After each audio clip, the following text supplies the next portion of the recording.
Daughter from the United States, filmed in New York City. I guess we can talk. You can talk about culture and abortion, that kind of thing. But really, this is kind of a film about not being able to speak what's on your mind to your loved ones, the people closest to you, and what you're really feeling inside, and not being able to kind of express yourself and kind of tell your troubles to somebody, to your loved ones, in this film, your parents, which is something that I'm assuming all cultures kind of deal with, and it doesn't matter what culture you're in, we kind of have like these kind of circumstances happen.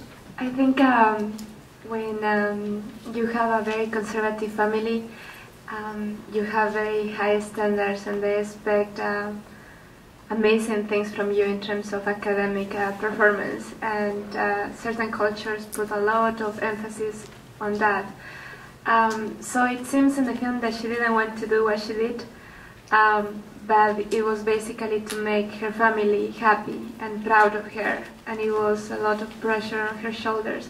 But obviously she was not happy, and she's going to live with a big trauma after the abortion she had, right? How are you, Nadia? How's school? School's fine, thank you. Hi, I'm Lubna. Nadia. Nice to meet you. Nice to meet you too. Okay, here we go. Oh, that smells beautiful. Oh. I hear from your dad you got a great internship next semester in London. You must be excited. Oh, she's very excited, and we are very proud of her. You know, she is the only one who got it over, what, 400 applicants? Wow. Yeah, I just wanted to comment that I thought that there's a certain kind of hell when a person's going through an agony like that, and you have to put on a brave face, and everybody else has their own agenda. I just think that was captured really brilliantly in that film. I mean, it was very, very realistic. Hopefully most of us haven't dealt with before, but if you have, you understand the feeling that you have so much to say. And it's the irony is that she has a problem in the end but then logically she goes on the internet to like find the information, but what we always need is that emotional kind of guidance and that kind of like someone to talk to, not just a computer for in facts and information. We're always looking for that extra kind of like layer. We need that communication. We need that someone to be there for us. And obviously the boyfriend is like a little bit too close to it as well. So, and he's a guy. So, I really enjoyed the family dynamic, especially at the dinner table. From my ethnic background, that just sounded just like some of the conversations going on, the high standards, and you know, especially with the daughter having to meet these high standards, right? And how difficult it is to try to meet those standards.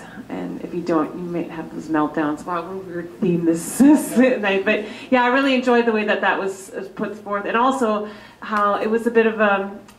I don't think it was totally obvious that it was necessarily an abortion. That what happened was kind of like, okay, what happened? So she's walking this way, and you kind of had to think about it. I like how we had a little suspense there.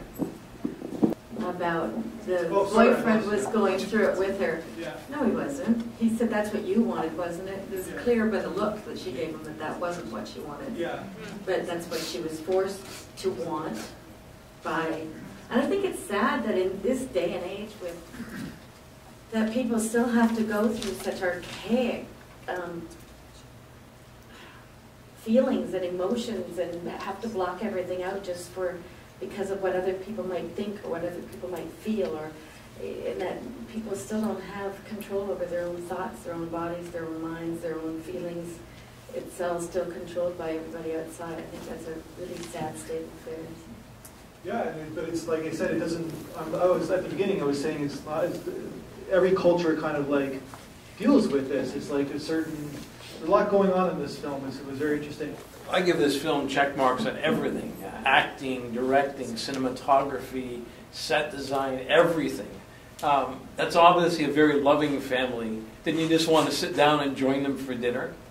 They seem like such nice people, and the food looked good, and just, you know, yes, she's a teenage girl and she can't discuss this with her parents, but at the same time, they don't seem like horrible people. They seem like very nice people, and as long as you conform to what they believe to be the Well, right that's, thing. Well- exactly, but that's what makes it dramatic. That's what makes it interesting, that they're not bad people. Like even the cousin, you can't say that he met his girlfriend online. You know what I mean? Like, it's a different mentality, it's a different generation. I think he did say that, and they didn't understand it.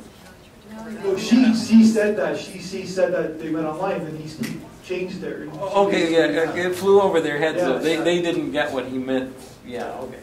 But just everything in this film was so well done across the board, and it's very hard for that girl when she's mopey and depressed. Like you're acting, but you're really, really pulling into yourself, and yet she's still conveying a character without. You know what I'm saying? Yeah, well, I think that there's many of us in this room who have done that performance in our own lives. And it's very difficult to do that and make it interesting cinematically, but she did it.